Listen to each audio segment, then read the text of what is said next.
Hello and welcome to Brodual. This time we have the Real Shelters mod. We covered this over a year ago, but it's been through some changes as well as a re-release.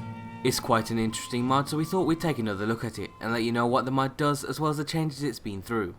As some of you might know, and as many of you can probably guess, the mod creates real shelters in the world of Skyrim. That means you can actually shelter from the rain or snow by standing under any solid surface. In the vanilla game, the snow or rain just clips through, and it appears as if the rain is just falling through the solid roof. But that's just due to the limitations of the methods used to produce rain and snow in Skyrim. But that's fixed using real shelters. Since we last covered the mod, there's been a huge number of new shelters added to the list, and for the most part it's now a complete list of all shelters, including all those added by DLC, only excluding Solstheim. So now you can use large rocky overhangs as shelter, or you can use already placed tents, or one of the hundreds of other shelters around Skyrim.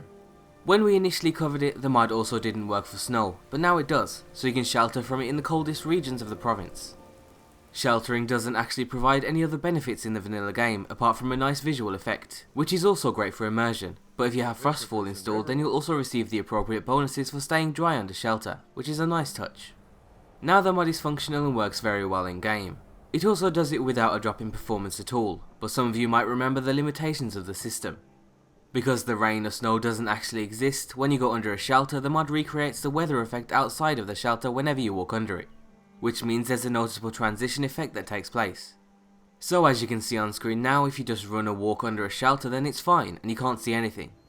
It's also barely noticeable when you stand under a shelter, but because of certain lighting effects and because the rain or snow effect is slightly different, you might be able to notice a transition when you walk out of the shelter.